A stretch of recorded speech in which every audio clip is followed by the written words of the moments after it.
Manchester United are back in the top four, the top three to be exact, for the first time in the last 3 years. 3 years they've been away from the top four. Wow.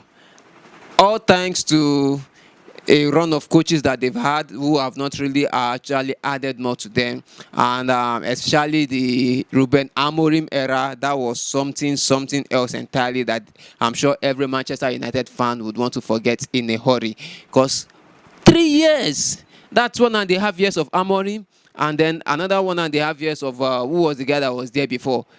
Absolutely shameful for a big club like Manchester United. But thanks to Michael Carrick, 7 games, 6 wins, 1 draw, and now they are in the top 3. And guess what? Aston Villa were 11 points ahead of them when Carrick took over.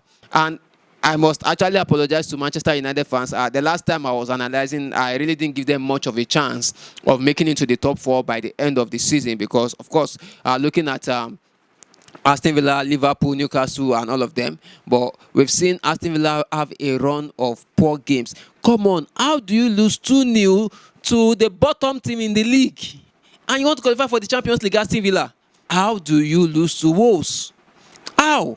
Let's go back to the Red Devils themselves. So, in the game on the weekend against Crystal Palace, they really gave it their all. And of course, there were some quite not sportsmanly incidents that occurred, but let's leave that out, because if we talk about that, it will want to overshadow the performances we saw of 2 standard players for me, in the persons of Benjamin Sesko and of course the Man U talisman Bruno Fernandes. And in that match, Bruno Fernandes, with a goal and assist, made him the third player in the last 40 years for Manchester United who has scored 100+ goals and 100+ assists. Yes, that assist he gave to Benjamin Sesko was his 100th assist in Manchester United colours. This guy has been giving everything for Manchester United since day one when he came, and he has been the best standard players they've had over time. Since he has come there, he has always performed to his very best. Now he has 100+ goals and 100 assists on the dot for Manchester United, and coming this week you can expect him to add more to that tally. And of course, the other person I want to talk about is Benjamin Sesko. Of course, he had a very tough time adapting to the Premier League when he first came, and people were saying, oh, what, no, but I've never been a fan of Benjamin Sesko, but I love one thing about him. He has the physique, he has the strength, he has the power of what it takes to succeed in the Premier League.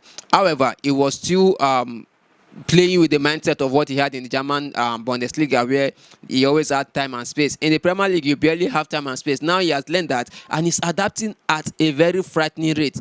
Look at that, his goal. He timed his run to perfection.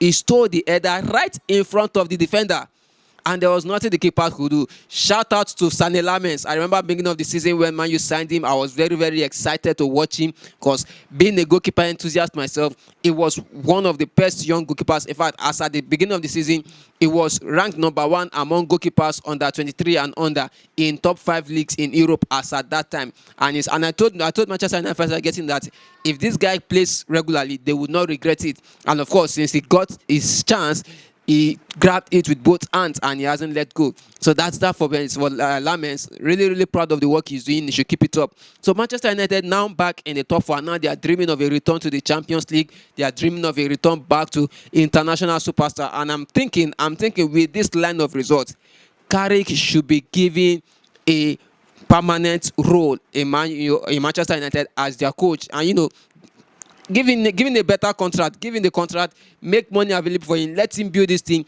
We've seen what he can do. 7 games in Premier League, not be being so. Out of the 7 games, he won 6 out of the Premier League games. Even the one that seemed to be a banana peel against Everton, they were able to get the win.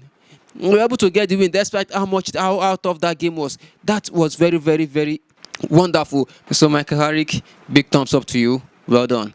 And also on Wednesday midweek, Manchester United will be facing Newcastle at the St. James's Park. That also proves to be another test for Michael Carrick and the Red Devils. But Man U seems to be on the up, and of course, in recent times, Newcastle have been finding it difficult to to gain their form and get results for themselves. So it can swing anyway, but Newcastle at home is not an easy proposition. It's not an easy thing to face. So who knows how it is, but I actually am looking forward to Manchester United having a good result in that game.